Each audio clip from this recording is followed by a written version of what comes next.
Welcome to Super Movie Brothers, episode 139. I'm your host, Super Movie Brother Dave. I'm your host, Super Movie Brother Jay. Hey, Jay. It's been 1 week since you looked at me. Cocked your head to the side and said I'm angry. What'd you get up to this week, man? What'd you get down to? Did you have any fun? Anything you would like to share with everybody? Lots of fun, Dave. My buddy John and I, he has a mountain house up in Lake Harmony in Pennsylvania. And yeah, John the Mountain Man. This is the guy that used to have... He looks like a mountain man. He used to. He used to, at least. Not so much anymore. Now he looks like now he just looks like a fucking yuppie. A 32-year-old Northeast guy. Yeah. He's a yuppie, is what he is.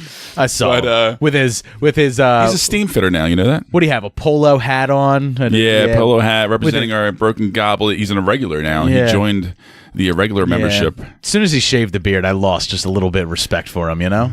Trust me, it was hard for him.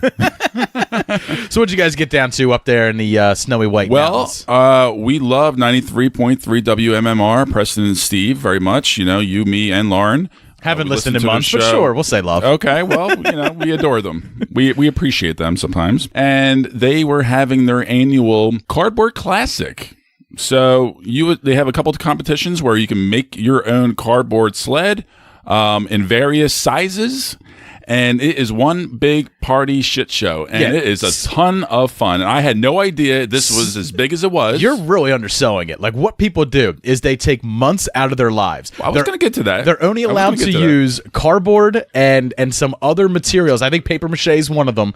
But you're very limited. Not a lot. Right. I'll tell you. Duct tape is not allowed. And then you have to take... Well, certain tape is allowed, like a... Right, but... Some kind of clear packaging tape. Yeah, but duct tape is not allowed. Then you have to take your cardboard and then you create a themed sled to then take down the slopes of the mountain, because it is a ski resort. Kind of like a tubing slopes, you know?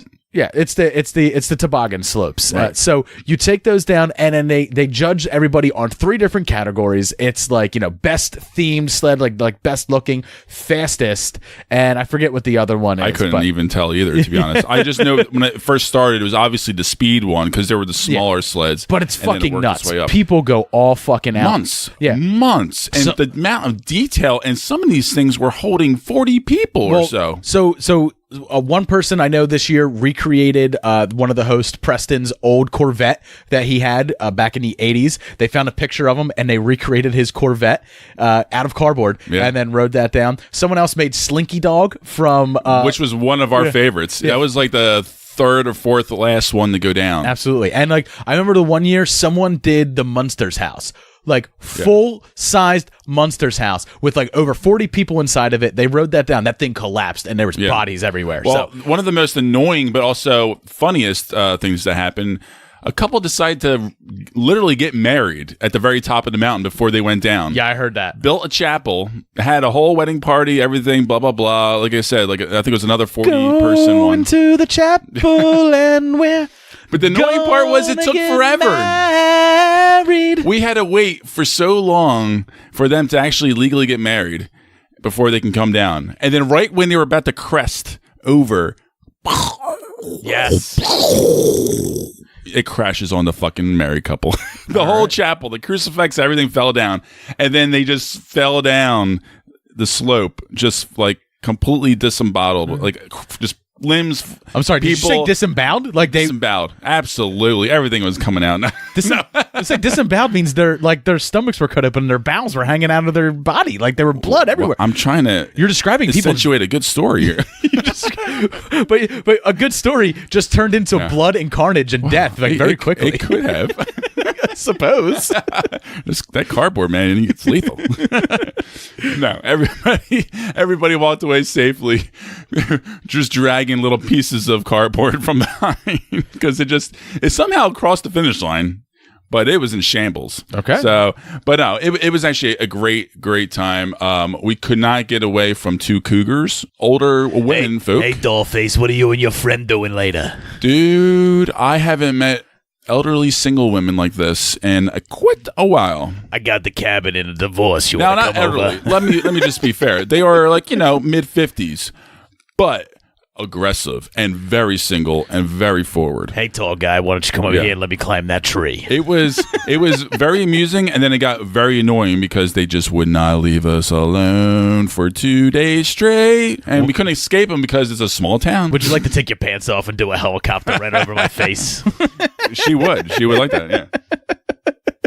And then other than that, I can fit a whole cucumber in my mouth when you see me try. I don't know why when you say cougars, I just immediately picture like a woman of her mid 50s who smoked a pack a day since the age of 10 and sipping a Manhattan, and she's sipping. And that's exactly how she sounds. Why don't you come over here, dollface? Oh my god!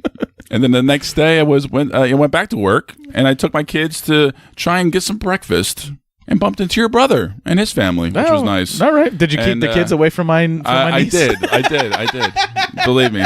Don't worry about it. That's right. But we were equally annoyed by the service because it was just a fucking shit show. I'm sure my niece was shooting stink eye everywhere, though. She's real good at that. She's adorable. She's real good at that. Adorable. Kid doesn't let me touch her. I go, hey, it's Uncle Dave. And she's just like, I'm going back to what I was doing. You hear my fake baby crying? I'm going to go check on it. And it's like, I didn't hear anything. This kid doesn't like me. What is it with I don't think she likes any guys except her father. Every kid loves taking the piss out of me, I swear. No, it's true. She doesn't like any guy but her dad. Yeah, and just Anthony. Yeah, me and my dad are shit to her. Just like the shit she stepped in on a walk. I think she glanced at me once. Yeah. And I tried. I went the Logan route. And then well, to be fair, Jay, you can be very scary to children. Like, the only thing they've ever seen on TV as tall as you is Big Bird. And you're not fucking yellow with feathers, sir. So... Yeah, I don't have kind eyes. No, you don't. No. You don't. You have rape eyes. Every time I look at you... I have priest eyes. Yeah, priest eyes? What? Who has priest eyes? Pedophilia. I don't know why you would make that joke about yourself. Let me put you down. Don't put yourself down. I do it enough for you. See, this is why I'm not a stand-up comedian. This is why Dave needs to get his ass up on stage, like we said before in the previous show. Absolutely not. Come on. So, for me this week, I went out on Sunday because, like I said, we are allowed to drink now. It is now February's over. That was a long month for me too. Watching you suffer all these weeks. But like the crazy thing is, I didn't drink all month. I mean, I did drink a beer during our reviews and stuff like that, except for the 1 week that we were sick. But that was it. I drank that, and that was it. I'll admit, like the first 2 days, I had a hankering. The craves. The craving. Yeah. Like I would come in here and I would do editing in the studio, or I would watch a movie, or where we are sitting is where I do all my drinking. If I'm out in the living room, I don't feel like having a beer. But when I come in here, habitually, I want to immediately have a beer or some sort of drink. Yeah, water just doesn't cut it. No. So I'd be playing video games, and like for the first, I would say like 3 or 4 days, I was super jonesing. Like I was jonesing hard, and luckily I didn't like scratch a hole in my arm or anything from like getting the shakes. But I eventually got over it, and I was fine. I got through it. I was fine. I didn't. And then even then, on the first, when we were allowed to drink, my wife's like, I'm going to open up a bottle of wine. Like the second she got home from work, and I had already been home for like 2 hours. She's like, don't you want anything? I'm like, oh, I'm good. But when I got in here to play video games on Friday night, you went hard. Buck wild. No, I had 2 beers and a bourbon while I was playing. But that's a lot in a short amount of time when you haven't drank it all. Sure. And I am now just alcohol. I'll say I'm alcohol rich, and what I mean by that is it does not take me a lot to start feeling any sort of way. My tolerance has shot way down. It has gone way down. So like, kind of jealous of that. Yeah, one beer, like we're drinking a beer right now. This one beer will be a solid buzz. Will be a good solid buzz. I have another one. I'll take you to the Dave's Happy Place. You better watch yourself, handsome. If I have one more drink, you won't be able to get away. Do you like ass play? What about water sports? Oh shit. So and then on Sunday we went out to like we did our taxes. First off on Sunday. We did our taxes. And we were so nervous because no one's getting money back. All of our friends, everyone's like, did you get anything back? And I get $1,000 more than I usually do. And everyone's like, I'm not getting shit back. I'm probably in a very, very low tax bracket where they feel bad for me and give me back all the money. Well, so are me and Lauren because we wound up getting some money back and we weren't expecting kudos. Everyone we know is like, no, we wound up owing or we're not getting anything back. And I was like, well, I know. I've been hearing a lot of horror stories. And but we are getting something back. It's better than the opposite. It is like a third less than what we got back last year, but we are getting something back. So we didn't wind up owing, which is nice. That's nice. So to celebrate, we went out to an early dinner with Tara and Dugan, our friends, and we went to Dog and Bull because we wanted to go somewhere where we can get like something decent to eat, but not like break the bank too much. And they have absolutely fantastic beers on tap. We went there and it was a Cape May tap takeover while we were there. Wow. Look at you, man. I fucking loved it. I love Cape May Brewing Company. They were doing a tap takeover there. They had some of their winter beers, previewing some of their spring beers. So I had a Cape May beer, and then they had Einstock toasted porter. Stop. On tap. And fuck. And I got that. It was so fucking good. Oh, that's my favorite. It's so good. I love that beer. Yeah, it's so good. It is sex in your mouth. God damn it. I need to get back to that place. It is just sex in your mouth. I keep writing that place off because it's so small and I feel like it's so hit or miss. I'm gonna be like, and you may wait to get a table if you want to get food. And it is an old head joint. Like that is like they're like we were the youngest crowd in there. Hands down, the youngest crowd in there. But you're right. It's a cool place. They have a great beer selection and they have good food. So their menu's awesome. Yeah. Sometimes it is worth the gamble. Yeah. I had a scallop fritter fish tacos that were amazing. Whoa. Just amazing. Okay. Amazing. So good. So that's what me and you did this week, man. Why don't we get over and let's find out, what are you watching? What are you watching? What are we watching? I think he's trying to watch some illegal channel. Always watching. No, go past this part. In fact, never play this again. All right, man, what'd you get down to? What'd you watch this week? I was able to, earlier in the week, watch Drive. Okay. Good old Drive, man. Love me some good old stylish Ryan Gosling films. It's always streaming somewhere, and I did like have a hankering to watch it like recently, and I was like, where's it streaming? And I looked it up. IMDb. They have their own free streaming service that you can get through Amazon Prime. Yep, and I have it on my Prime TV, and it does have ads in it, so it's like Hulu for movies, but IMDb does, and they have some decent movies on there. Drive is one of them. So I didn't actually wind up watching it. I wound up watching something else, and we'll get into that in a minute. Very cool. But other than that, I saw Jay's Indie Corner Bleed for this that I will be talking about shortly. Yeah, I got a fake synopsis for that one right out. And then I'm almost finished season 2 of The Punisher. So I'm a little behind. How you liking it? I mean, I'm enjoying it quite immensely as far as the action. Are you liking it better than season 1? No. Okay. The action's great. Fantastic. And it's almost every episode. There's a lot of different scenes, different areas, different kind of action. I'm really blown away by that. I'm just annoyed by a couple characters. Yeah, I can get that. Two or three characters. It wasn't as solid as the first season, but I still really, really liked it. I really do. But John Bernthal is certainly playing a less, a more like not reformed Punisher, but he's less animalistic. You know what I mean? Like, remember that first season? Everything he did was just. Like he was just nuts. It's because the story is less singular, you know. There's a couple different angles where he's going towards. Yeah, I can see that. Yeah, and there's a lot more characters involved around him as well. So it's a little more talky. I do love John Bernthal in that role though. He's fucking perfect. That first episode, he's so perfect. That first episode like had me in. Like I loved that first in the honky tonk. Oh, I love that. I love that first episode. That fight on the dance floor. Loved it. It was so good. Because and even the organic love scene, like of him like kind of falling in love. But he meets this bartender. They made you wait. They were patient with it. It was great. It was almost like a little mini movie. You knew what the Punisher was in the first season, and now you're watching him and you're just like, all right, when's he gonna kill somebody? Just show him killing somebody. And they made you wait. and they made you wait, and then they paid it the fuck off. And I was by happy the end of with that that. episode. It was really, really well done. I really liked it, and it gave him a nice emotional starting point to go off of from there. I really, really liked it. I wish they kind of picked back up on that storyline. I'm surprised they haven't already, but they are moving away from that quite. I don't want to spoil it for you, but they don't. Oh, they could, but they don't. So wink, wink. Yeah, I don't know. So anyway, so is that it? Is that all you got down to watching this week?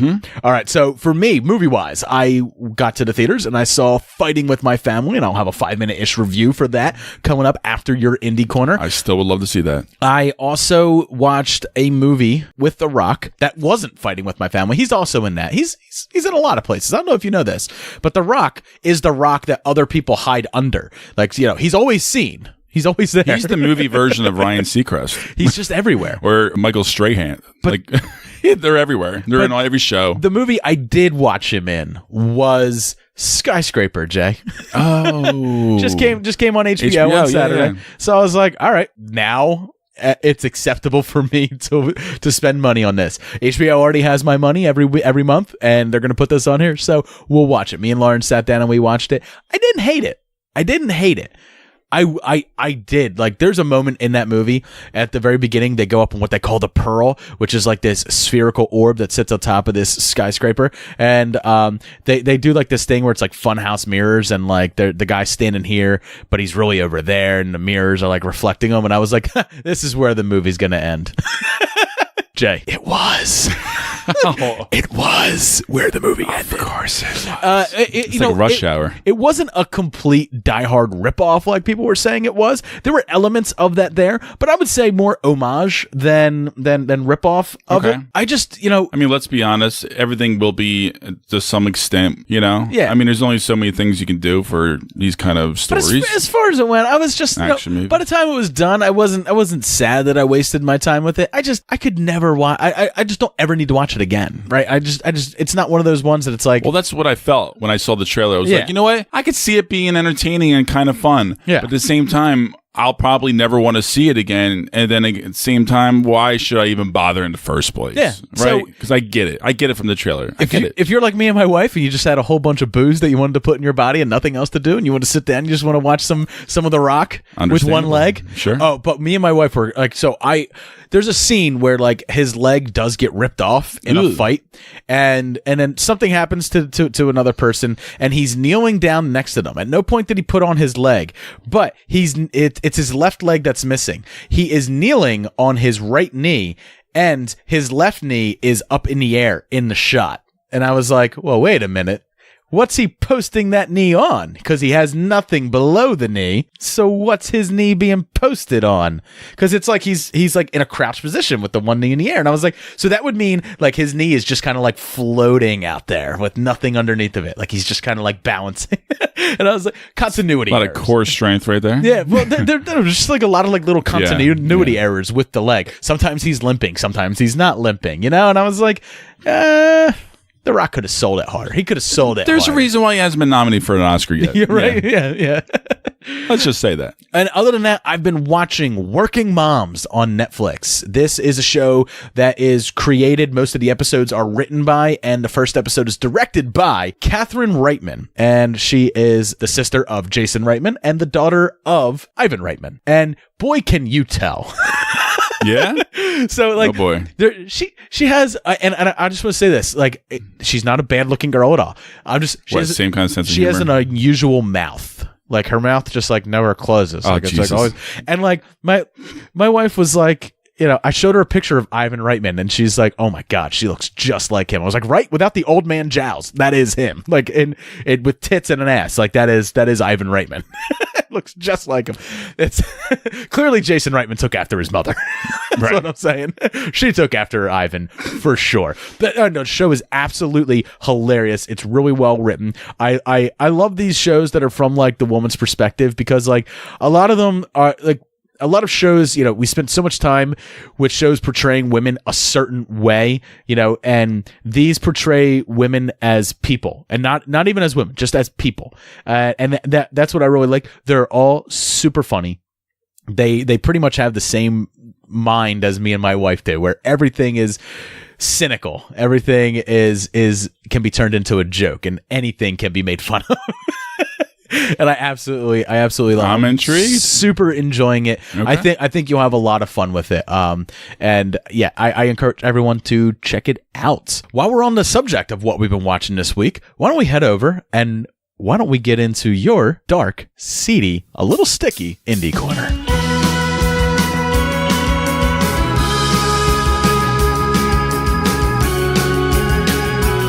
All right, man, you got yourself poured a bourbon neat.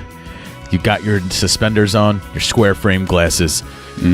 Got your mustache curled just right. It is. You look like the biggest douchebag that's ever lived south of Houston Street. Why don't you tell us Fair enough. what the name of your little indie ditty is this week? We haven't done one of these in a while. I'm kind of super excited. I got to do a fake synopsis for a movie that I've seen. 2016's Bleed for This. That's right. Bleed for This. So this is about a 12-year-old girl who experiences her period for the first time, Jay. Oh boy. And I was afraid of this. It is about everyone in her family scrambling just to make her feel better. You know, they're all coming to her with different ideas of how to look at it, how to deal with it, to do this, to do that, and she becomes increasingly frustrated with each and every single one of them, which ultimately ends in her just throwing tampons at everybody. Not bloody ones. This isn't disgusting, Jake. I just saw your face. That's not what she's doing. She's just frustrated with everybody who doesn't understand what she's going through. Oh, that's what it is. Okay. And then she finally, you know, when she finds out why this happens every month, she goes, I bleed for this! Carmen's developing into a fine young lady. You should be proud. You get your period yet, Carmen? That's actually kind of funny. Oh man, that's a real Jay. That is my nightmare scenario. I have a daughter. I know. She's 5. I know. It's Seriously. my nightmare scenario. 7 to 8 years. I am going to go through this. I feel bad for you. Okay. I feel bad for Lauren even more. Why don't you tell us what your indie corner / movie homework this week is all about? Because you assigned yourself this. Yes. Yeah, I'm tired of you assigning yourself movie homework. Stop doing that. I assign your movie like homework. the movies I'm seeing. Yeah, that's why I went into indie corner, not a movie homework. Ben Younger wrote and directed this movie. He previously did Boiler Room. That is a little cult classic one. I do love Boiler Room. Yeah. Yeah, most of us males do. Yeah. Well, so it's very Glengarry Glen Ross, right? Yeah. For the 2000s, it's got Vin Diesel in it. I mean, seriously, I know, and he was good. Boiler Room, like Glengarry Glen Ross, but with Vin Diesel. Driving a Ferrari. Before Fast and the Furious. So this follows the inspirational true story of world champion boxer Vinny Pazinazzi. Yeah. He's Italian. Yep.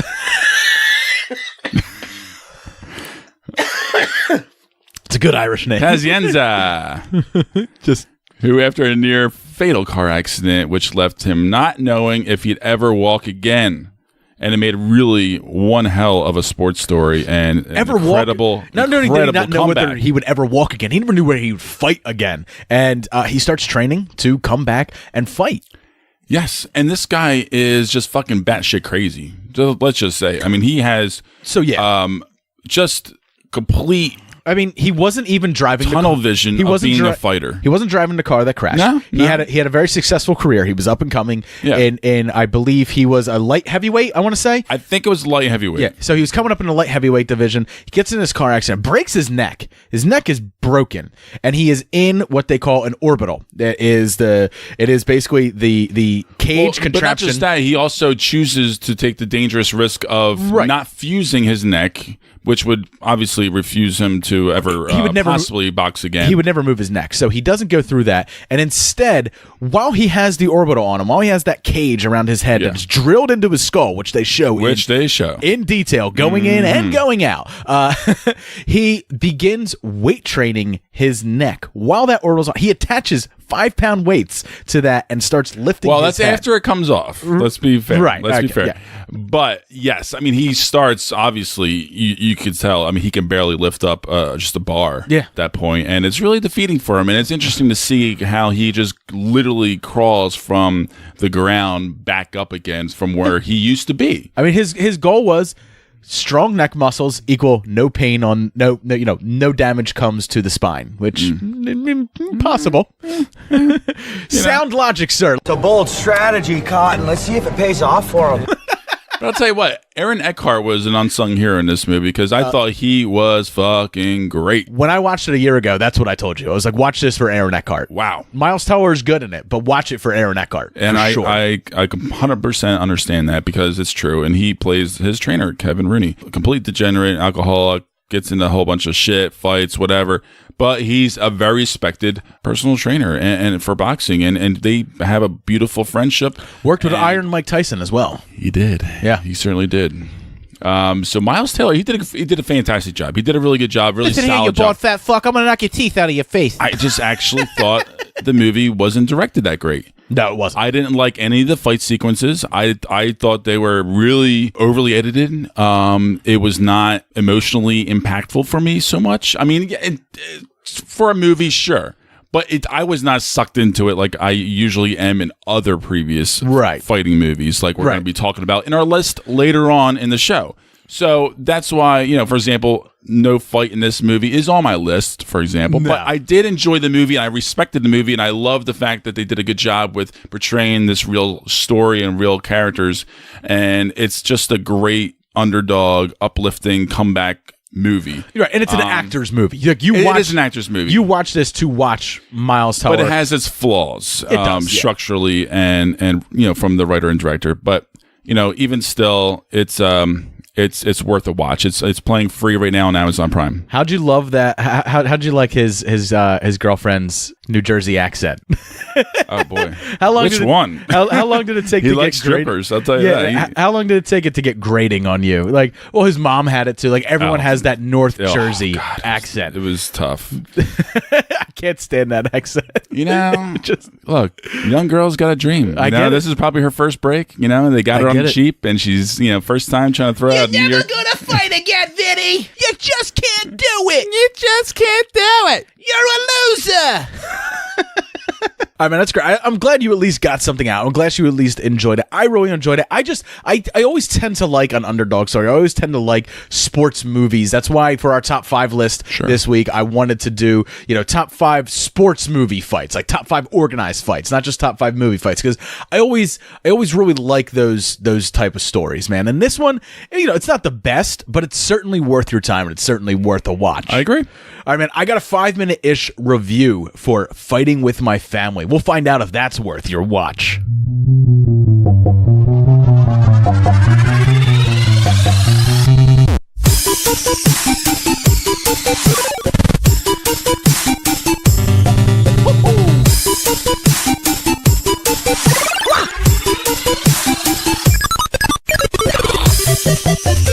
All right, Jay, this 5-minute-ish review, it's going to be pretty short, pretty sweet. My 5-minute-ish review this week is for Fighting with My Family.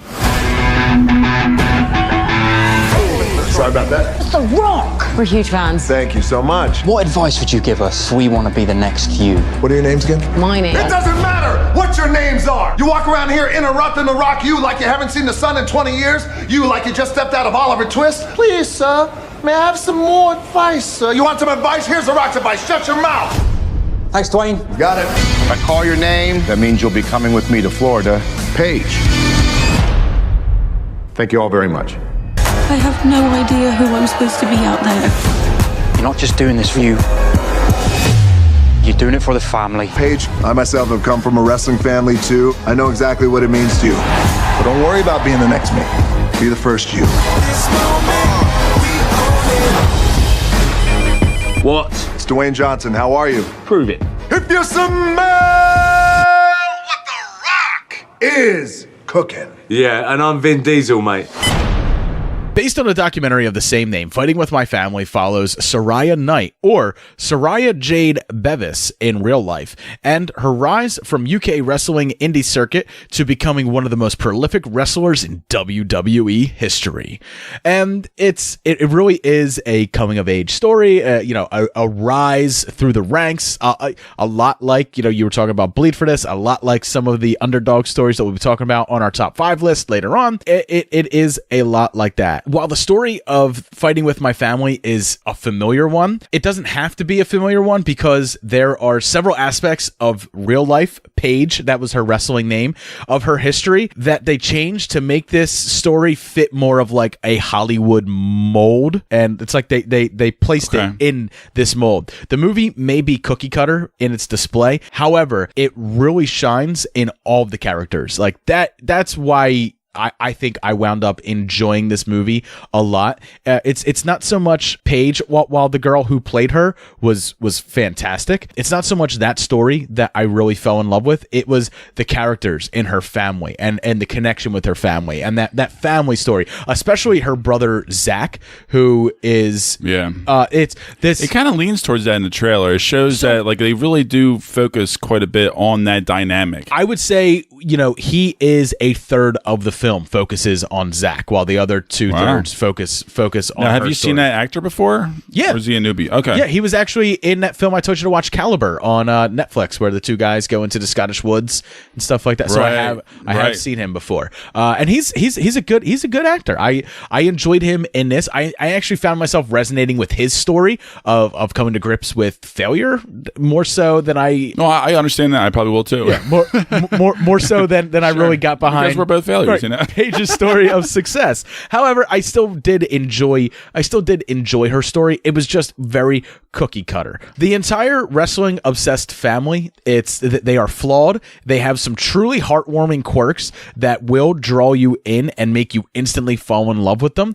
But it's a fun coming of age story with a colorful cast of characters, and Vince Vaughn and The Rock are there too. I mean, that's what it comes down to. Well, I want to know how good Vince Vaughn was in this. I mean, Rock, I'm sure, is The Rock. Serviceable. Will be cool. I mean, but like Vince is like, even in certain serviceable movie roles, it's still questionable. He's all right, man. He's not bad in it. He's just nothing to write home about in it. He's there to serve as a plot device, pretty much. But he's not like a distraction. Like, Vince Vaughn. Not at all.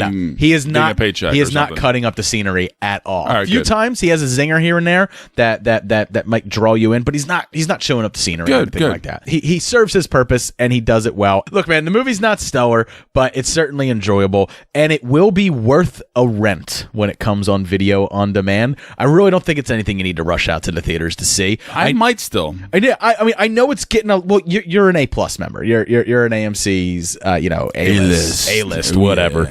Yeah. I mean, I understand if you're a big WWE fan, if you're a big Paige fan, this is a must-see in the theaters for you. But I haven't watched WWE since the early 2000s, since like Attitude Era, since I was like, early ages of high school. That was the last time I really was into wrestling. I am familiar with a lot of what goes on in wrestling, but that's only through friends who podcast and talk about wrestling on there. So I have like more of tertiary knowledge of it. I don't have like full knowledge of it. And I was only somewhat knowledgeable about Paige, not in the same way you're knowledgeable about Paige, Jay, because when I told you that I saw this movie, you're like, that girl has a whole bunch of leaked videos online of her doing blowjobs and facials.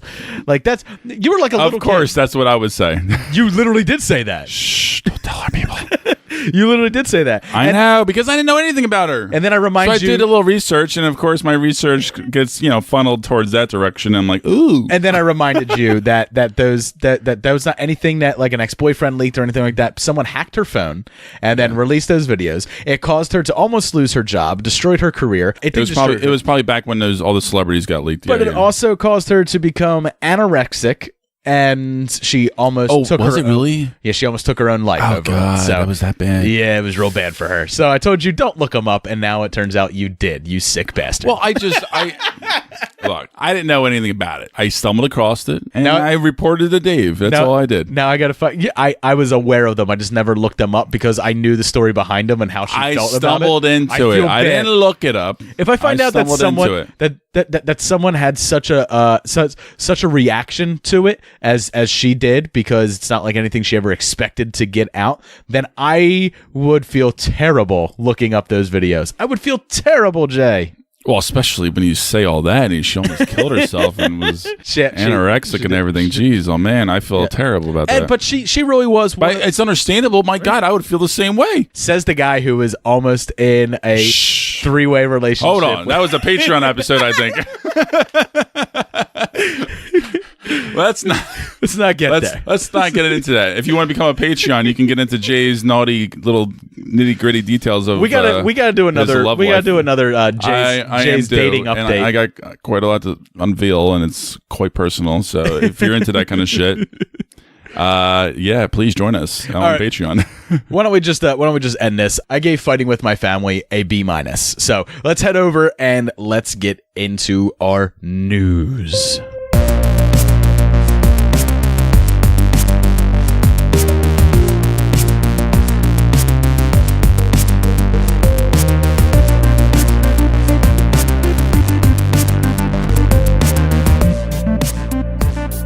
And now it's time for the news. First news story. Will Smith will not be returning for Suicide Squad 2 due to scheduling conflicts, probably because he'll be busy hiding under a rock after this. You really don't know who I am. Genie, Wishes, Lamb, none of that ringing a bell. Suicide Squad 2 is still being helmed by former Guardians director James Gunn and is set for an August 2001 release. Oh, he's probably going to be really busy with this King Richard movie that he just signed on to produce, playing Serena and Venus Williams' father. So he is the infamous father developing the biggest superstar tennis athletes of the world out of Compton. But there's also some backlash because of colorism, Dave. This is apparently a thing because their father is essentially he's a dark man, a very dark man in complexion. And Wesley Snipes could 100 very light. Wesley Snipes could pull it off. Will Smith is exactly what Wesley Snipes is the perfect guy to probably play this guy, right? But unfortunately, he's no longer. He's not really bankable. He's not bankable. I mean, come on. Not even bankable. I mean, people don't even know who he is anymore. Probably the teenagers don't know who he is. He was Blade. We know that. Do the teenagers watch Blade anymore? Probably not. They should. It's good. They should. They probably will. Give it 10 more years. It'll be a cult classic again. It's also reportedly an amicable split between Will Smith and Warner Brothers. However, I do think Warner Brothers was like, he's coming out with fucking Aladdin soon, and it's gonna bomb. Yeah. We're really trying to resell. We're really trying to like rechristen and resell our ship across some troubled waters, and we don't need that. But then again, Will Smith might actually try to get back into the Oscar favor of quality films into this little indie potential Oscar gem, instead of sticking with the studio blockbuster movies. So everybody wins. Correct. So I think it's actually overall the right decision. And they still get Margot. I was like, oh, really? And they still get Margot Robbie. The only way they would cancel Suicide Squad 2 is if Margot Robbie somehow left. Then they would all implode. They got Margot Robbie for a good decade. Yeah, for sure. Next news story. Finn Wolfhard, Jay, you may remember him from such things as the movie It and Stranger Things. He's being looked at for Jason Reitman's Ghostbusters film. This kid is in absolutely everything in Hollywood. Hollywood is using him as like this like thumbs up to fans that's like, hey, we know it's cool. You know? It's like, this kid's in Stranger Things. You all like that, right? He's in It. Everyone was all about that shit. Look, he's going to be in Ghostbusters because he wore a Ghostbuster costume in Stranger Things Season 2. We know it's cool. We get you. What the fuck? If Hollywood keeps casting this kid in everything, he's going to wind up being so burnt out, he will look like Macaulay Culkin does. He's going to be, yeah. He'll look like Macaulay Culkin does now by the age of 18. It's frightening, man. I'll tell you. Do I think it's good casting? Yeah, because I think the kid's got a lot of charisma. Yeah, but also guess what? Most of the people don't know him that well enough, other than Stranger Things. So, Jay, it was a huge movie, and I think all the people that want to go see Ghostbusters are the people who were watching Stranger Things and going to the movies to see it. I 100% think that I misspoke. Correct. You're right, Dave. Thank you. Well, Jay, don't get so upset because I was right. It happens all the time. This is why I get drunk every night, Dave, because I would like to just, forget these memories of me being a moron and stupid. It's good casting to get fans in the seats. I just feel like this kid is everywhere, I was kind of hoping for like some unknowns.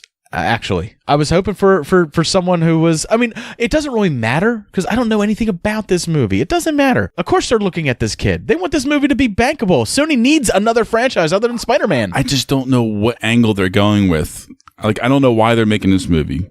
And then I'm also concerned about like what kind of angle are they going for? Are they going for quality or are they going for butts in the seats? Like, what are they doing? Hopefully at least both. You hope that Sony wants butts in the seats, but you hope Jason Reitman's going for quality. That's what you're hoping for. Yeah. Well, I'm just worried. I'm still worried because it's a little too soon for me. Jay, I love Ghostbusters too much to not be worried. I know. It's like Ghostbusters is my baby, but they just learned to drive and they just got their driver's license. I'm handing the keys over and I'm saying like, be safe, Just come back in one piece. Look at my eyes. Do you hear what I'm saying? Or even worse yet, it's like the kid just got in an accident. The car just got fixed, and I'm handing the keys over again because Ghostbusters 2016 was the car accident. I was like, come bring it back in one piece this time, yeah. I got your promise, not a scratch. Next news story. All right, Jay. Tom Cruise and Emily Blunt are apparently set to return for an Edge of Tomorrow sequel. This time, Jay, the mech suits will be used just to keep Tom Cruise's geriatric body performing impossible stunts for a man of his age. I know you love Tom Cruise. I know you marvel at the stunts that he does in all of the Mission Impossible movies. I thought this movie was already confirmed. Yeah, well, this movie... And it's funny how this came all over the news again because maybe it did... hit a hiccup and we just didn't even know about it and it just stalled for a while. Yeah. But I mean, I remember it was a good year ago, at least a year ago, when they kind of confirmed that it was going to happen. What I'm actually surprised about is that they're calling it Edge of Tomorrow still. Didn't they basically change the name to Live, Die, Repeat? Because when I bought the for the DVD release, when I bought the Blu-ray, Edge of Tomorrow is nowhere on that fucking box cover at all. It just says Live, Die, Repeat. Because that's what the entire that's what the marketing campaign was for the movie. When people went to go see it in the movie theater, people were like, "I just went and saw Live, Die, Repeat," and I was like, "You mean Edge of Tomorrow?" And they're like, "No." That movie where Tom Cruise lives, then dies, and repeats it. And I'm like, it's almost like like video game marketing or something like that for that. Right? So the news story isn't that they're making a sequel. The news story is that they're still calling it. I'll never understand Tomorrow. that. I will never understand that at all. Because they were trying to speak to a video game crowd. Because this was a very video game inspired type of movie. In effects and premise, not so much in execution, but I feel like they were really trying to talk to like that video game crowd, and that's who wound up loving it, and more so than that. I mean, I loved it because of that aspect of it, and I'm a video game guy. I loved it just because of the movie's good. It is a really good movie. The titles are kind of shit, but whatever. It's a great movie. Next news story.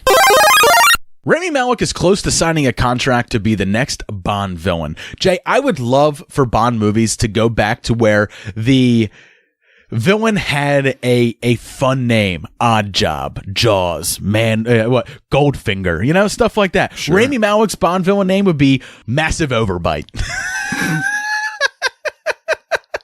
What do you think? Something in that vein, I'm sure. Yeah, over bug eyes. Oh yeah, yo, bug eyes. Yeah, and as he's like stroking a pussy cat, like bug eyes just attacked Parliament. Massive Overbite. Send us this video foil. He's gyrating his hips. I don't know why. Don't stop me now. Don't stop me. Look at him. Just shaking that massive overbite in our faces. No, Jay, you're the big Bond fan here. What do you think about Rami Malek being cast here in this role? I like it. I think it's fitting. I like it. I'm on board with it. What about some of the other actors that were up for this role, man?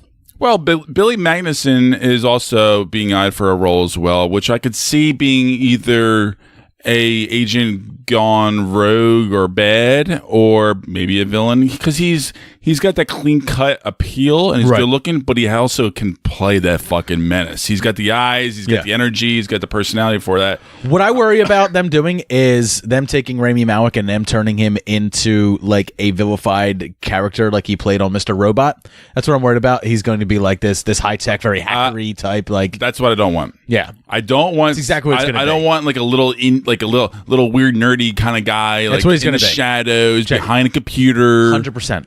100% is what he's going to be. Maybe. You don't look at Rami Malek and go, physical prowess right there. Right? You look at Daniel Craig and you go, physical prowess. But you don't look at Rami Malek and go like, that dude could throw down. Right. You look at him and go, that dude can pound away on the keyboard and he can 001 all fucking day. But Christoph Waltz doesn't have a physical presence at all, and it could be part of the reason why the villain aspect of the previous movie did not uphold to be as strong. Ooh, that's a bingo. There we go. Next news story. All right, Jay, no yucks this time. This one is actually very sad. My wife was actually hit hard by this one. Luke Perry has passed away. And it actually comes as a result of complications after a stroke that happened about a week ago. He was hospitalized, and he unfortunately did wind up passing away several days ago. So, I feel for everyone who is a huge Luke Perry fan. I think it's incredibly sad. I know my wife is a huge Luke Perry fan because she is really loving his role on Riverdale. I'm not a big Riverdale fan, but I did watch some 90210 back in the day, and I am looking forward to his role in Quentin Tarantino's Once Upon a Time in Hollywood, which he did completely finish filming and stuff like that, and that will wind up serving as his last big screen film. So yeah, this really hit home for me too, because he's a 90s icon. He was a stud. He was a cool ass motherfucker with a cool ass pompadour haircut in 90210. Now, I was not a huge fan of the show because I was a little too young. But do you remember the 90s? Like, this was the dude who was compared to James Dean. Like, everyone's like, I know. I believe it though. He had that look. He was cool. I would have there was a time in high school where I probably would have given a testicle, pick one, I don't care, to be Luke Perry. So. I hear you. But it really hit home because and even my buddy just had the previous stroke 2 weeks prior before this. It's just frightening, man. And they're only 4 years apart, and it really just kind of hit home and sunk in a pretty emotional, fucked up way, because it could have been him, and it could have been anybody, and it can be anybody, because just strokes hit on just like that. Absolutely, man. 52 years old. So, man, rest in peace, buddy. Our thoughts go out to his family, to anyone who was close to him, absolutely, and all the fans out there. All the fans out there as well. It just made us depressed, man. Let's go celebrate with a little bit of a wake. You think? Like, we'll drink to Luke Perry? I think so. Yeah, let's go have Cheers, a couple buddy. beers and we'll drink to Luke Perry.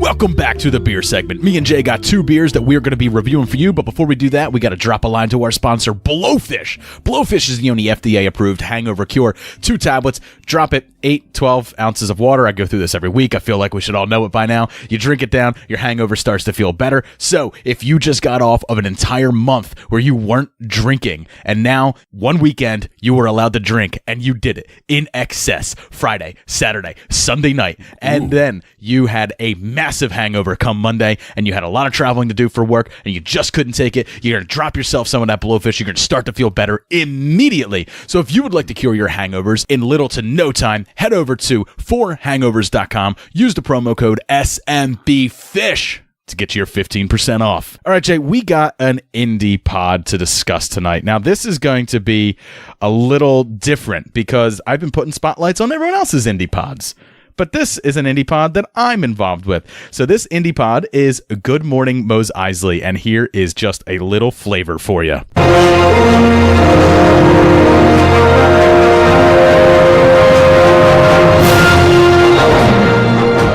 Good Morning Mos Eisley. Coming to you from the Outer Rim seediest spaceport on Twin Suns Radio, I'm Wally Jacks. And I'm Vivid Zanzini. You can find a simulcast in Hut Tees on 103.9 The Womp Rat.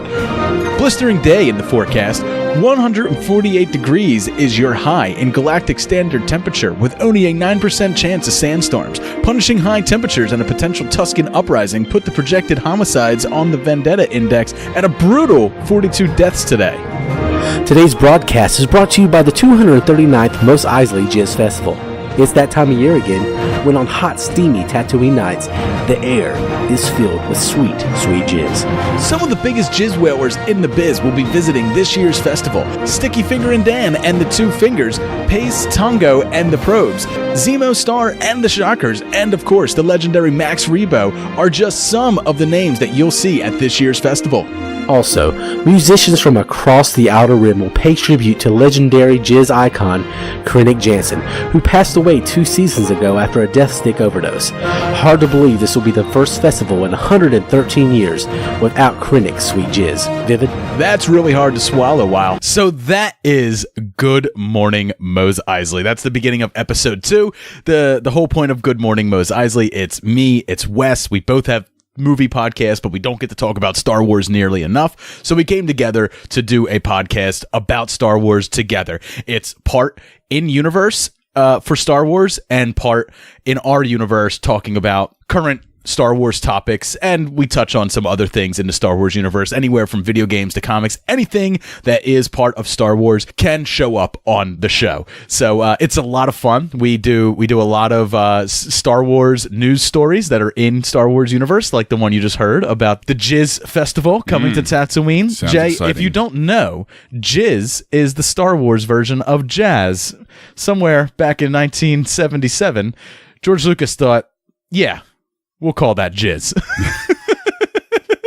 And we have a little fun at that. Oh, I bet you do. Sounds like a lot of fun. So there's a ton of different stuff that we add in. It's always fun. It's always funny. And we try to bring our take on Star Wars news, and the Star Wars universe to you from a certain point of view. So you can check it out on anchor.fm. Just type in Good Morning Mos Eisley on there to find it. You can Google Good Morning Mos Eisley and find it there. You can also go onto iTunes. And of course, if you enjoy the podcast, please make sure that you leave it a 5-star review. All right, Jay, we got 2 beers that we are drinking. So why don't you tell us about the beer that you are drinking tonight? Well, I have myself River Horse's Mocha Lisa Porter. Oh, man, we are playing the game of coasts tonight because you are on the right coast and I got a beer from the left coast.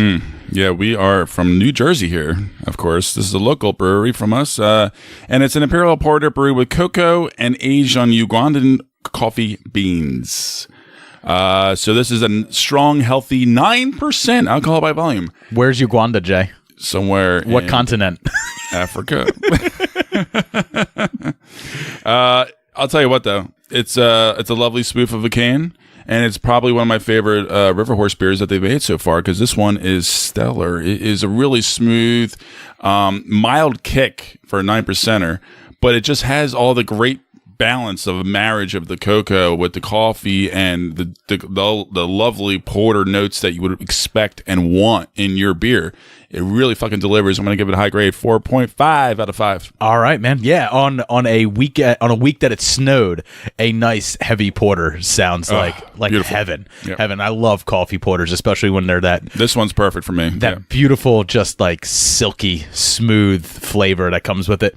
I am drinking the Weekend Vibes IPA from Coronado Brewing Company. I'm really happy to be reviewing this. I love Coronado Brewing Company. When me and Lauren were out in San Diego, we actually stopped by their brewery, partake in some of their food and their drink there, and I did not have a bad beer while I was there. And the Weekend Vibes IPA continues that trend. It is brewed with Mosaic, Citra, and Simcoe hops. It is 6.8% alcohol by volume, and dude, this thing is just a flavorful burst of cheer in my mouth. It's sweet, sweet jizz, man. Damn. No, it is really, really good. It looks really good, too. Really well balanced. It has a fantastic, absolutely fantastic smell. It's a wonderful West Coast look at that art IPA. Design on the can. I love it. That just screams, Southern California weekend vibes. It does. It's just really chill. So this has super juicy notes up front, little bit of that bitterness, which it's perfectly balanced, and man, it finishes off so clean, so crisp, so good. I'm also giving this a 4.5. I really, I love most things that come out of the Coronado Brewing Company, so I'm really happy to be drinking this tonight. Beautiful. So we got two very different beers that we reviewed tonight, and both from different coasts. Absolutely. East Coast and West Coast. So, Jay, let's head over and let's get into our top 5 list for this week. It's our last top 5 we're going to be doing for a little while. Yes. Since I reviewed Fighting with My Family and you did an indie corner on Bleed for This, I decided, why don't we do our top 5 fights? But I wanted to throw you a curveball. I didn't want it to be top 5 movie fights of all time, because that's a big list. There's a lot of things you'd want to fit into that. There's a lot. So we have to condense it. We have to make it a little bit more digestible, something that makes it a little bit harder for you to pick movies for your list. It was. So we're doing top 5 organized fights. These are all fights that happen either within a sporting event or in some sort of league or in some sort of competition. And so all of them are organized fights. They're basically from sports movies. Right. But Jay, real quick, before we do our top 5, there was a trailer that dropped. Just out here living for God, and you just let Poetics explain. Poetics, bring the drums in. Cut the beat and let the music play. No trailer park, shout out to Dave and Jay. I don't serve, but it's a newer wave. We've been on since towards God save the right style. I don't wanna flow until I know that the bass drop. A massive trailer that dropped. Just a big horse cock flopped right down on the table that made a thud. That's right. It was the Game of Thrones Season 8 full trailer. They've been dick teasing us with little TV spots here and there. We got the one for Super Bowl, which was the mountain that rides versus the Bud Knight, and he destroys him and puts his fingers through his eyes, just like he did to Martell in Game of Thrones. And then we also, we've gotten little ones of just characters, Jon Snow, Sansa, Arya standing in the crypts, preparing for what's coming, ominous wind, feathers being blown, candles being blown out, them being nothing of in-season footage. Nothing of substance. Right, whatsoever. Last week, they dropped a little minor teaser. It was Arya standing around a whole bunch of people. Dragons seem to be flying overhead, and everyone else is running like crazy, and Arya's looking up to the sky. Then they show the Unsullied marching in snow and everything like that. And that's all we've gotten so far. That's it. That's all anyone knows about Game of Thrones, other than the people who claim to have leaked scripts and stuff like that, which I avoid like the fucking plague. But now that I got a full trailer,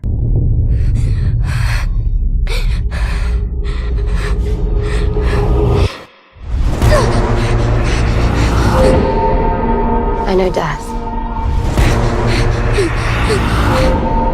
He's got many faces. I look forward to seeing this one.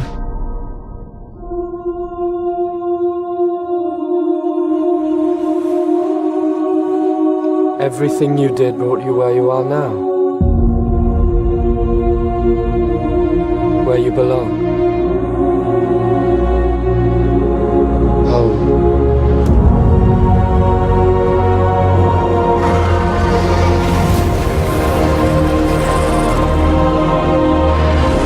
They're coming. Our enemy doesn't tire, doesn't stop, doesn't feel.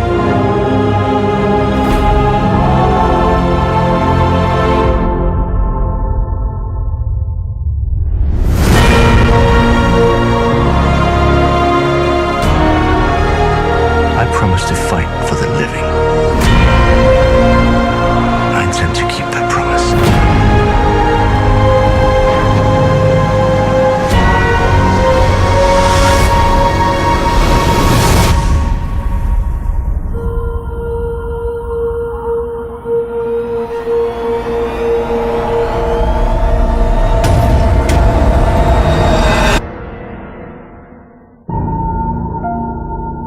all right, Jay, it's coming back.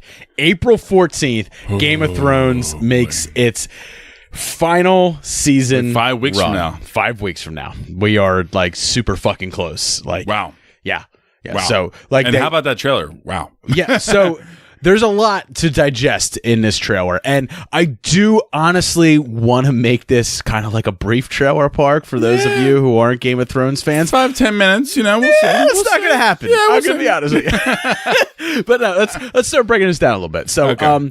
I don't want to speculate on too much of what's to come, but there will undoubtedly be a little bit of speculation. But I'm not going to get like super new rock stars with it and start picking apart like what people are wearing and stuff like that and what that means for the greater. Oh God, please no. I'm not. No. So, first off, starts off with Arya Stark, right? And it looks like she's breathing and panting like quite heavy. It looks like she's in the crypts of Winterfell, or possibly in the halls of the Red Keep. But I do think that she's in the crypts of Winterfell at that point, because they've teased in the books and they've also teased in the movies, in the TV show, that the crypts of Winterfell are going to play a vitally important role. We know that there must always be a Stark in Winterfell. We know that there are the dead kings of winter in the crypts of Winterfell. We know that they keep iron swords across their knees to keep the spirits at bay. And I think whatever the key is to defeating the Night's King will come from the crypts of Winterfell. All right, I'm a little nervous by that. It just sounds a little wonky. All right, Jay, first off, Game of Thrones is... All right, this might be... Oh, I guess there's a fantasy element, right? Right. So Game of Thrones derives a whole lot thematically, but also in some ways story-wise from Tolkien's Lord of the Rings trilogy. And George R.R. Martin drove a lot of inspiration from that. Do you remember the way that the fight against ended in the third movie? The dead kings of men and the ghosts of man's army showed up to help them fight. It's very possible you can get the dead kings of winter arising to fight against the army of the dead. If that happens... This will probably go down as the greatest show known to mankind. But do you doubt that Game of Thrones could take something as hokey as ghosts and make it believable? I think. Yeah. I definitely believe that he can do that. Yeah, I mean, definitely do. Now that's all speculation, so minor spoilers and stuff like that. But that's just me speculating. I'm not doing anything else other than just speculating. That's great speculation. Just speculating. But that would be why Arya is in the crypts of Winterfell. Sure. It could also be a last stand for her. But moving forward from that, what I really like is that, she says like death has many faces. I can't wait to see this one. Right?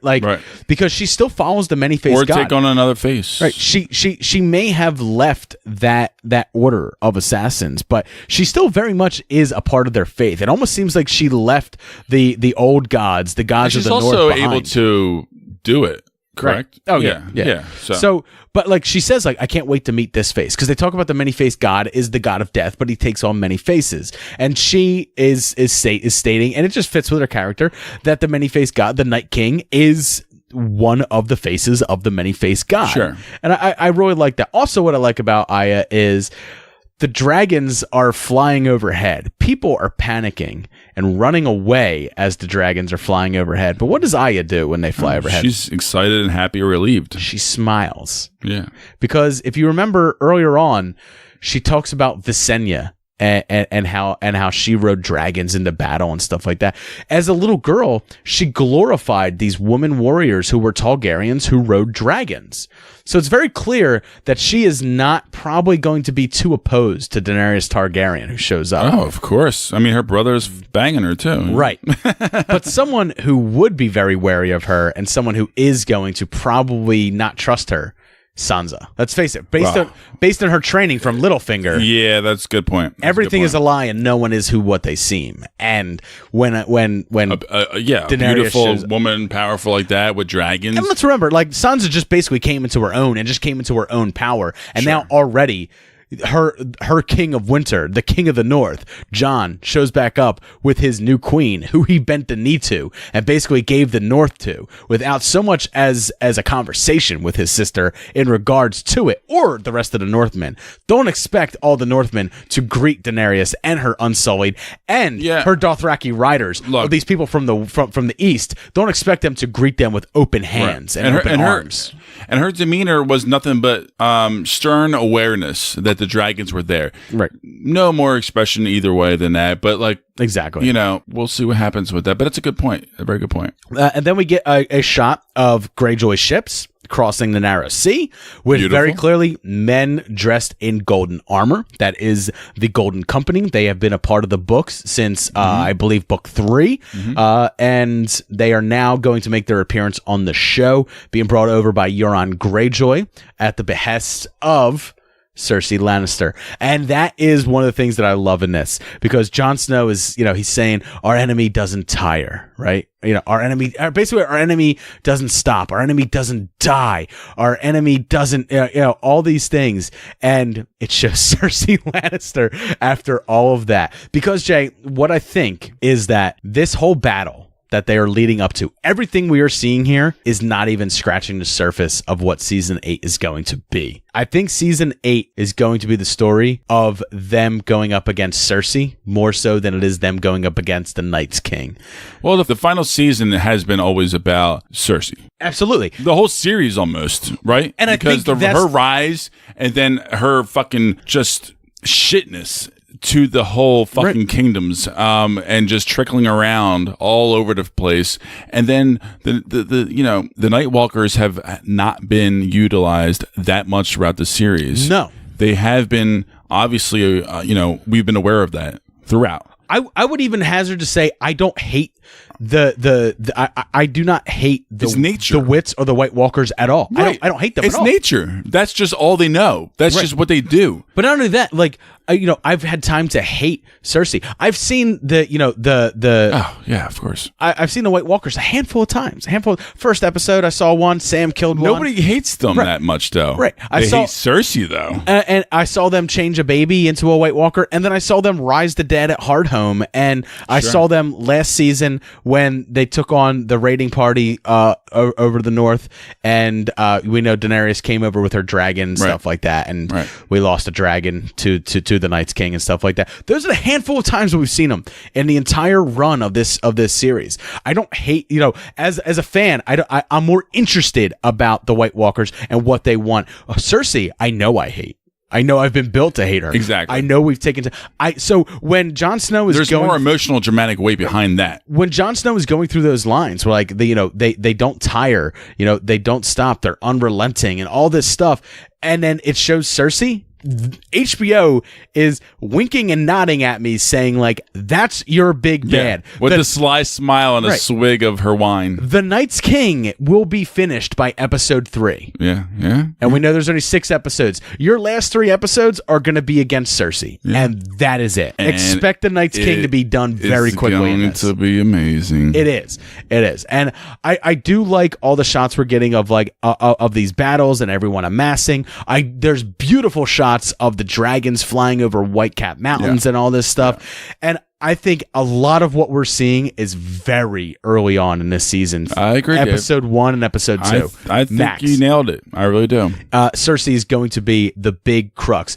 But my favorite thing from this trailer, and we'll probably end on this, is Jaime Lannister. Jaime Lannister says, he made a pledge. He to fight for life. He's talking twofold. He's talking both that he made a pledge for life to Jon Snow and to Daenerys when they had that meeting in the Dragon Pit last season, and Cersei promised that she would send the Lannister army north to fight the Night's King because that's what's important. They'll worry about their quarrels after the Night's King's taken care of. Turns out to be a lie. We know that that's what led Jaime to leave King's Landing, to leave Cersei and to go forward. And she also said before that, no one leaves me, and no one...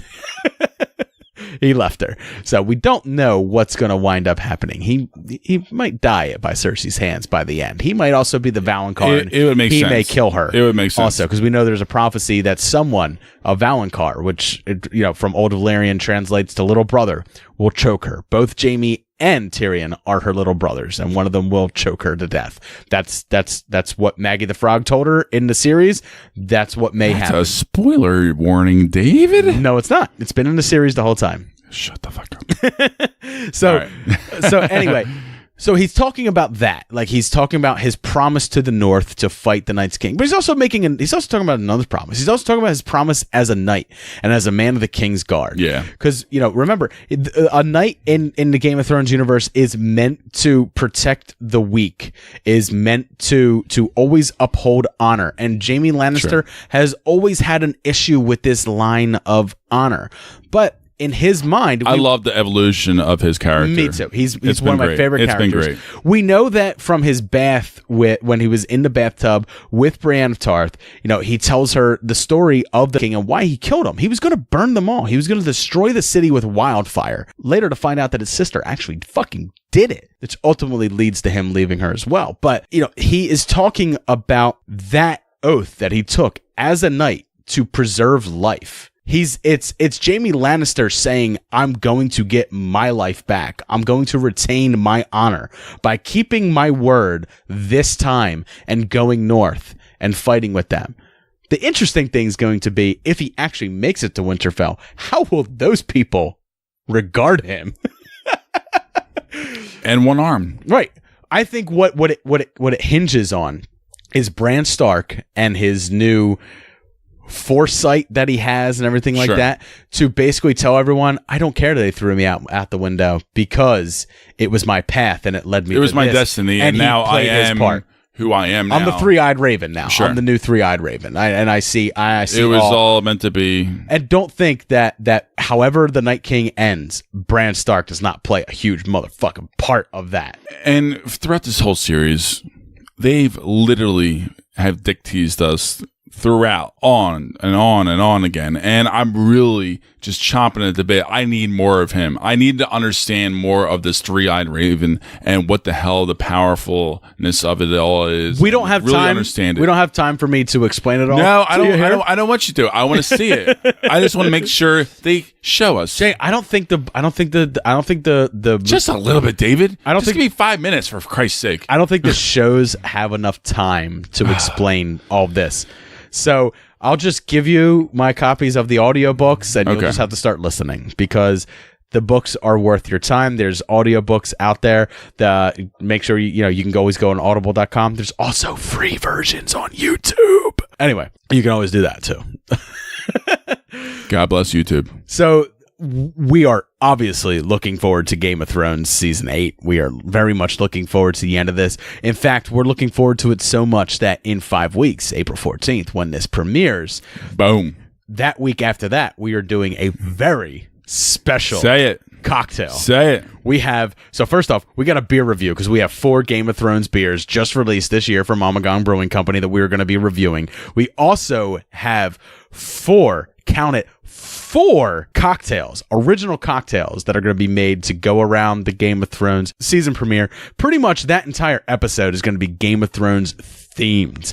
So if you don't like Game of Thrones, I'm sorry, you're in the minority, and I am going with the fucking populace here. And that's that. And also, we love it, and we really want to discuss the season premiere. We really just want to discuss the show as a whole, and we want to do a top 5 Game of Thrones moments with everybody. So it's going to be a ton of fun. Hope you guys join us for that. Coming up next, me and Jay got our top 5 to do for this week.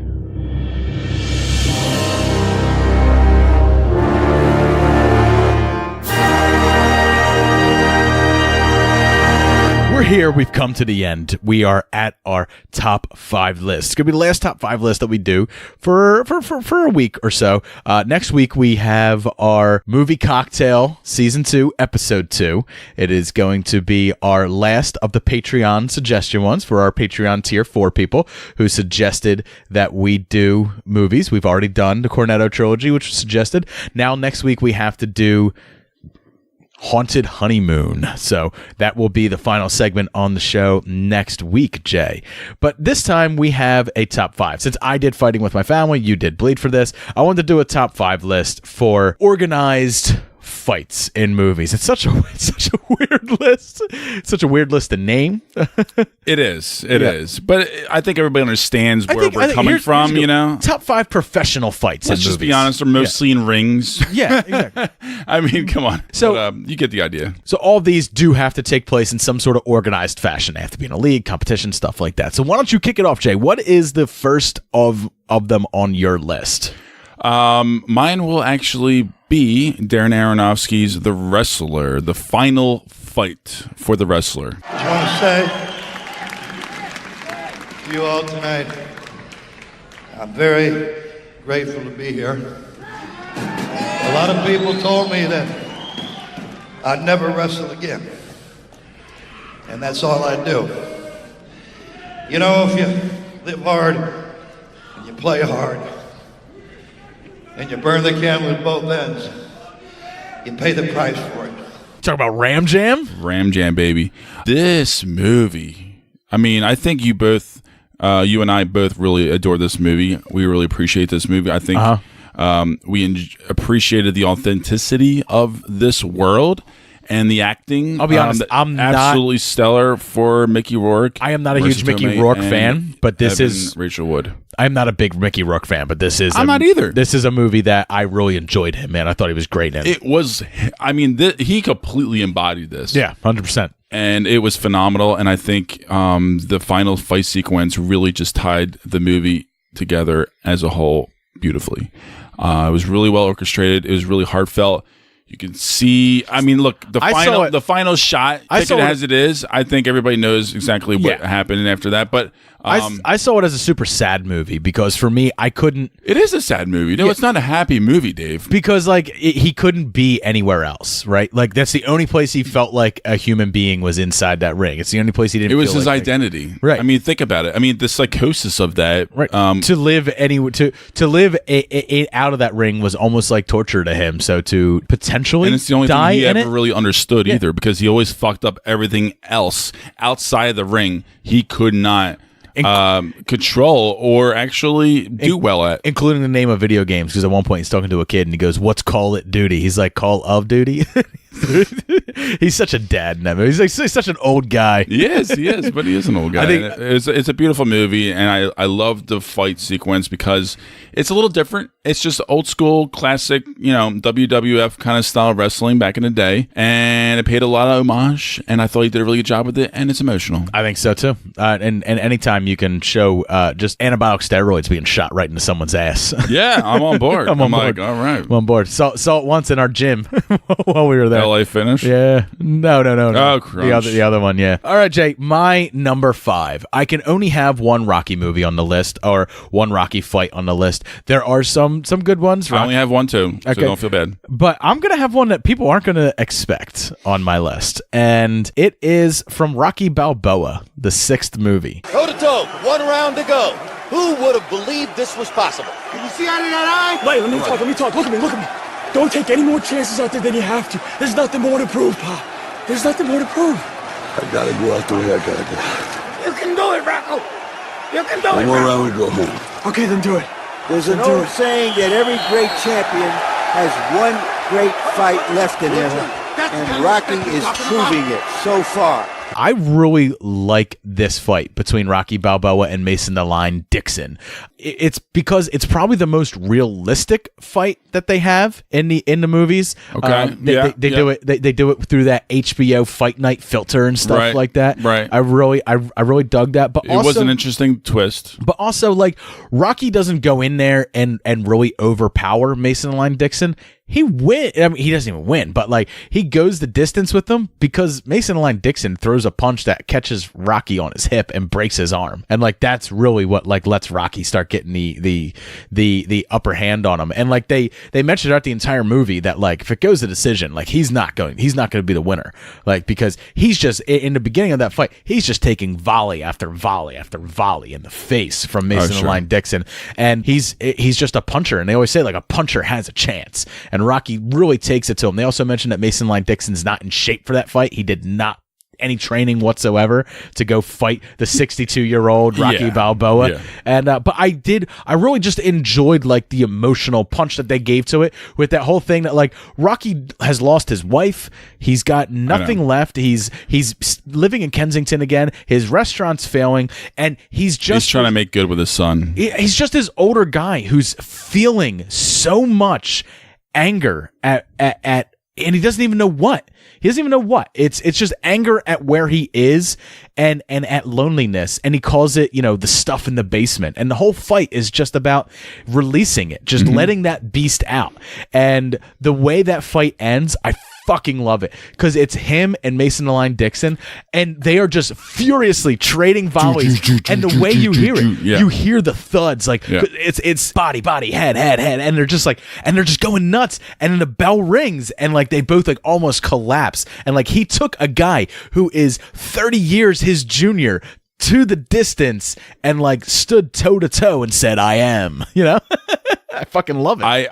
Dave, that is a great choice because I also absolutely love that fight. And you're right, that fucking ending is amazing. It is the really most realistic of the Rocky bouts in all those movies. I just really enjoy it. It also kept like the Creed fights off my list too, unfortunately. So, all right, Jay, what is your number 4? Mickey O'Neill versus Gorgeous George in Snatch. Want money? Hey, for you. Fight for it. You and me.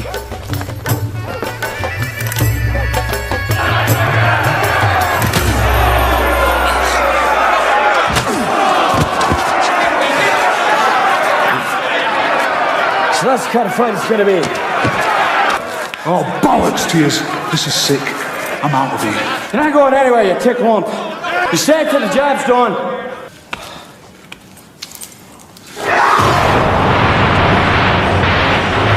It turned out that the sweet-talking, tattoo-sporting Pikey was a gypsy bare-knuckle boxing champion, which makes him harder than a coffin nail.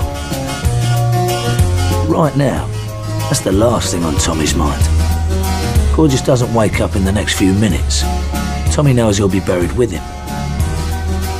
Why would the gypsies want to go to the trouble of explaining why a man died in their campsite? Not when they can bury the pair of them and just move camp. It's not like they got social security numbers, is it? Tommy, the tit, is praying. And if he isn't, he fucking should be. Is this where we find out why they call him One Punch Mickey? I'll tell you, there's a lot of cool fight sequences in this movie, obviously. I think in a lot of movies we're going to talk about on our list. But yeah, I mean, it just goes to show, like, first of all, Brad Pitt. Dude, his accent is so good. It's hysterical and it's amazing. And like, they like dags. I'm sorry, what? They like dags. What? Dags. They like dags. Oh, sure. I like dogs. I like caravans more, though. Oh, fuck it, I'll fight you for it. I'm sorry, what? I said I'll fight you for it. It's fucking genius, dude. I'm telling you. He's really good at that accent. And he actually did a guest spot on King of the Hill playing Boomhauer's brother. And he did the Boomhauer accent fucking good. It's got to be the Kentucky in him, right? Like, I don't know what it is. It has to be the good old boy Kentucky in him that can bring that out. It's so good. But so yeah, this fight is good. This fight is fucking sick, and it's pretty wild. Now, I'm not talking about the one punch fight per se, but I'm talking about the final one. Well, he does knock out Gorgeous George in one punch. Gorgeous, like he throws one punch at Gorgeous George and he goes down. He gets his ass beat by Gorgeous George. He gets thrown into the pallet with the wood pallet. All of his friends throw him back in. He cracks his neck and he walks up and Gorgeous George goes to throw a punch. He dodges it. One punch to Gorgeous George's chin. Gorgeous George goes down. And Tommy's not praying, but he should be fucking praying. I just fucking love that line. Thought unless they met each other again in the final fight. Maybe I fucked up the names with this fight. Are you talking about the final fight? You're talking about the ring fight where he doesn't throw it. Right. Gorgeous George is he's getting beat the fuck up. Gorgeous George is Tommy and Turkish's muscle, who they used to fight Mickey for the caravan in the beginning. All right. So I mixed up the names. Yes. My bad. I would have went with the fight I described, but you're going with this one. It's fine. I am going with this one just because the way it's shot. This is mostly because of Guy Ritchie, and also because of Brad. Brad sold the hell out of it. Getting beat the fuck up. The behavior still within the character was still there. And just the way it was executed, it was really stylish. You're talking about really cool. the Pikey retribution fight, where while he's in the middle of the he's fight, supposed to go down. All the and Pikey then after all that, he was right there. Well, they had already killed his mum at this point, so it's Pikey retribution, and then at the baboom, no, that's a good one. I like the one I had better. I hear you, but I think overall this had more in it that was a lot more enjoyable, a lot more going on with it, and it was cool. I'll just say it now because it's a fun movie. There's no sense in talking about all my honorable mentions now since I talked about it so much. The fight with Gorgeous George for the Caravan. That was your honorable mention? That was on my honorable mentions list. All right, Jay, the Karate Kid. Sweep the leg, Johnny. Sweep the leg. You have a problem with that? No, Sensei.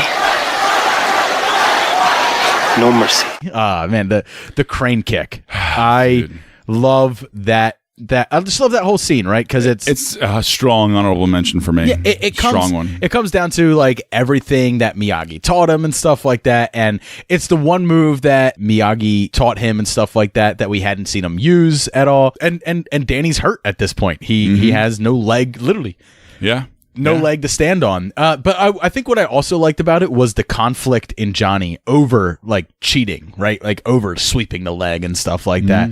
And it was just nice. It was that just the whole movie. I think that's why I like it. Like if it wasn't the movie around it, I probably wouldn't like this fight so much. There's so much build up. Yeah. And emotion and style flair. And it, for like us in our generation, like that was just the fucking bee's knees, man. It was so cool. Like I was his age, when this movie came out. It was really, really cool. I never did karate. I never really wanted to, but like it was just one of those things where I had a lot of fun with it, and it was really well executed. It was probably one of the best movies I ever saw for our age group, besides of course the Mighty Ducks. Right, yeah. That I ever saw. And it was one of those things that'll always stick with me. I always love it, and it's a great choice, Dave. An honorable mention should be Mr. Miyagi versus John Kreese, but that when he gives him the live or die choice, and he and he honks his nose.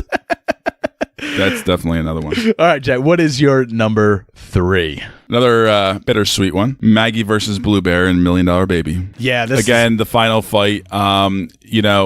This is obviously everybody probably have seen this movie, $1 Million Baby. Just take the chair out of the ring. They say it twice in the movie. Take the chair out of the ring. I know.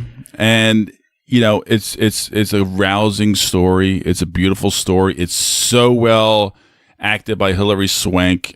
She really puts it all on the line. Clint Eastwood, Morgan Freeman were so fantastic in this movie. I really loved Clint's direction in this. And yeah, it's a rousing fight. It's a great fight. It's a tough fight. And Maggie's winning and coming up, and she's beating her. And then she gets sucker punched. Yeah. In the fucking stool. And she gets laid out. After the bell rings. Like, not just sucker punch, like after the bell rings. Yeah. That's what I meant. Yeah. So after the bell rang. And she breaks her neck. And that's the beginning of the final chapter of that movie. And I don't want to touch into it because it is fucking devastating.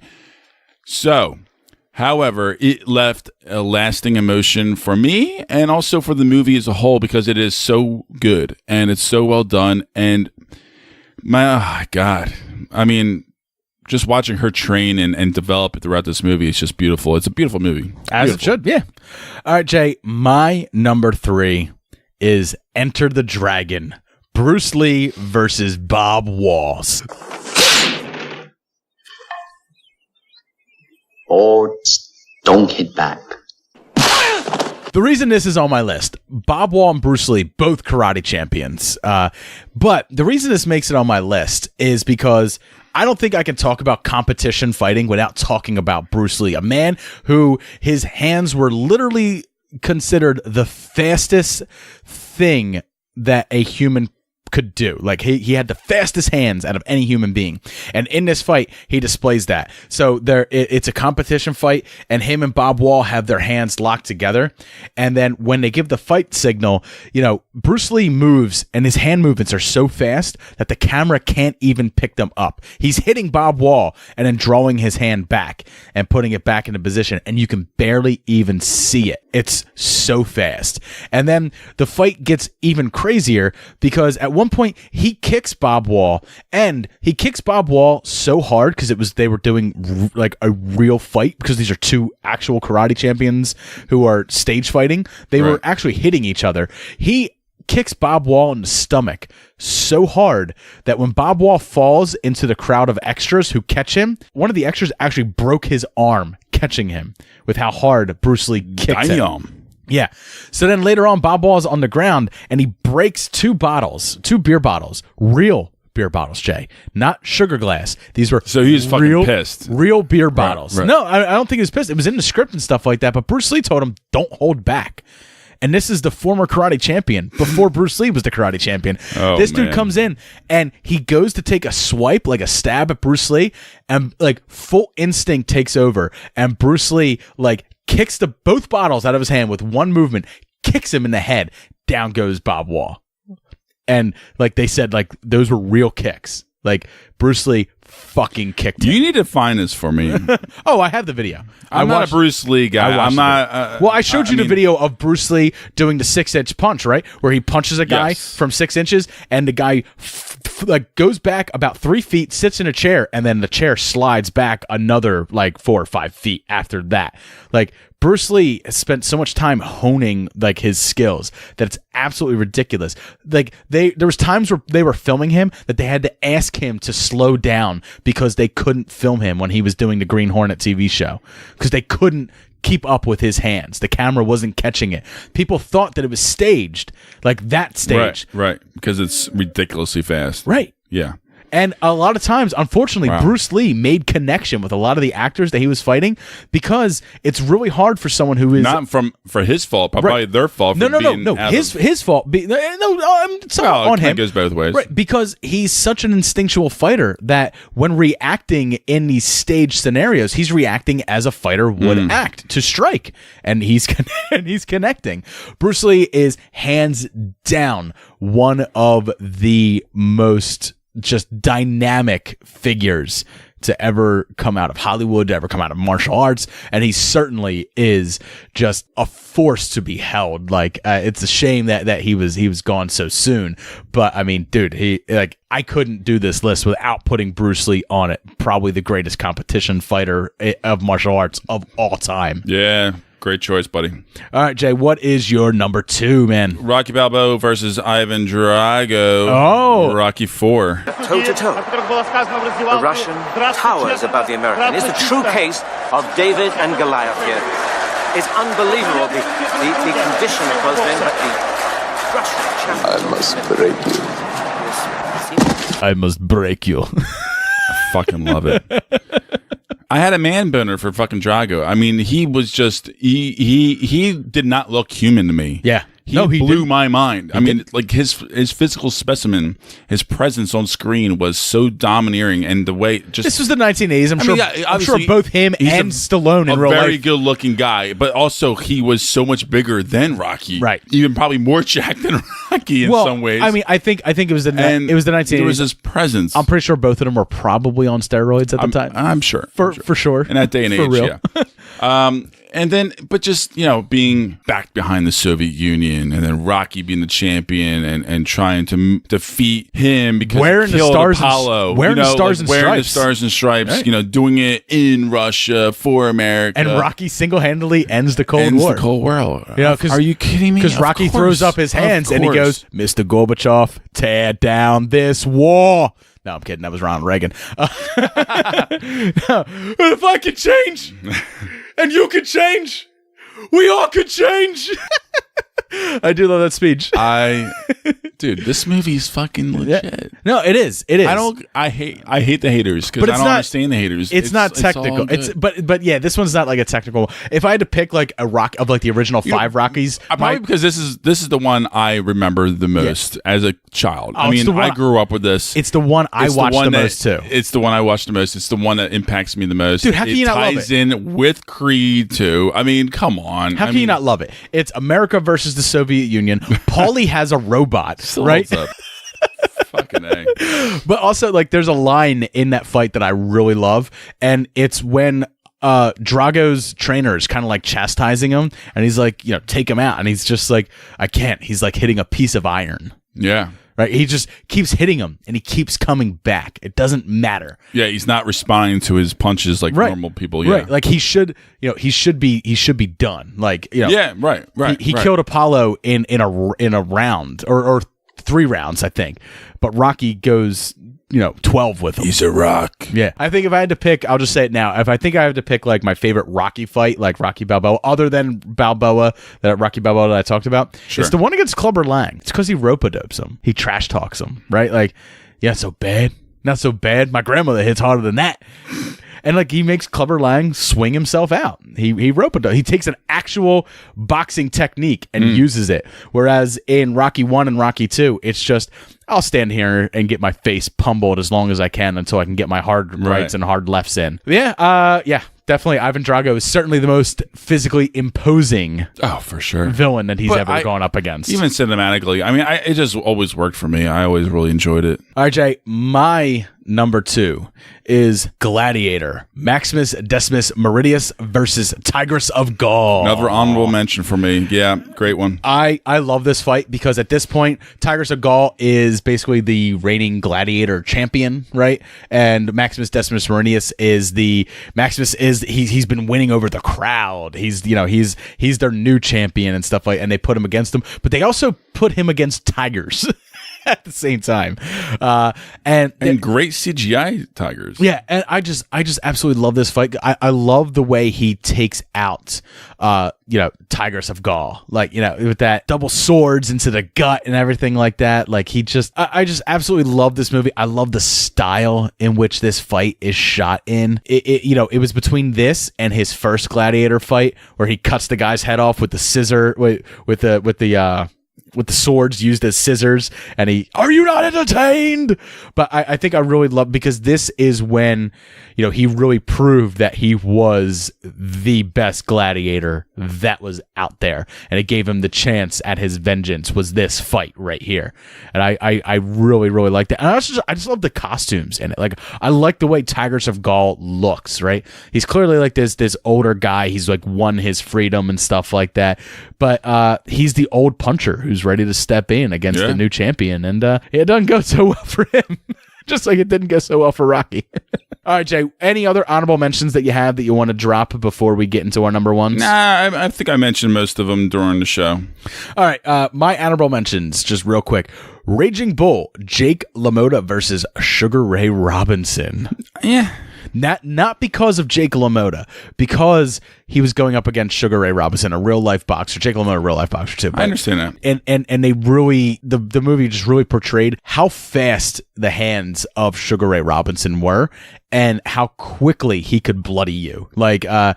Jay LaMotta. Yeah, bust your face open. Jake LaMotta gets like bloodied really fucking quick in this fight, beat from a volley of hits from Sugar Ray Robinson. Sugar Ray Robinson, Sugar Ray Leonard, like these are two fighters that like I really respect watching like boxing and stuff when I go back and watch like boxing videos and stuff like that. So just to see someone portray him in this movie, he's never had a movie of his own per se, not one of note anyway, and I really enjoyed that here. Rocky 1 going up against Apollo Creed, because it wasn't about winning, it was about going to distance, and he's a nobody who goes to distance, gets his ass kicked, throws a couple ass kickings his way. I just love the way this fight ends as he's punching Apollo in the stomach basically over and over again. He breaks his ribs and the bell rings and they both collapse together, and it's just like Apollo, in his ear, ain't gonna be no rematch. No way. Rocky 2, there's a rematch. But I do love the way that Rocky 1 ends. It is beautiful. Bloodsport. Kumite. I never saw it. Oh my God. Yeah. He basically goes up against a Chinese guy who's as big and as physically imposing as Goro from Mortal Kombat. And he throws basically dust, like this blinding dust, into Frank Duke's face, and Frank Dukes can't see, so he has to remember his ninjutsu training, and he fights and wins blind. It's very 80s. And then finally, Ram Jam. Ram Jam's Last Jam. Never saw it either. You saw the wrestler. Ram Jam's Last Jam is the wrestler, my friend. I know, but I never saw Ram Jam. Ram Jam is the wrestler. Oh, you're talking about the movie. I'm talking about the movie wrestler. All right. I'm just calling it Ram Jam's Last Jam. Was there another movie like inspired by this guy? Okay, cool. Yeah. All right, Jay, what is your number one? Warrior. My number one is Warrior, brother versus brother. Fuck you. I'm sorry, Tommy. What can I ask you? I'm sorry. Damn, Tommy. It's okay. Today. It's okay.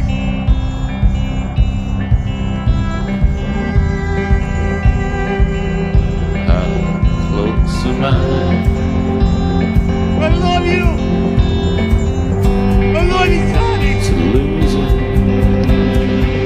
it. So this was hard for me because I absolutely loved every single fight with Tom Hardy.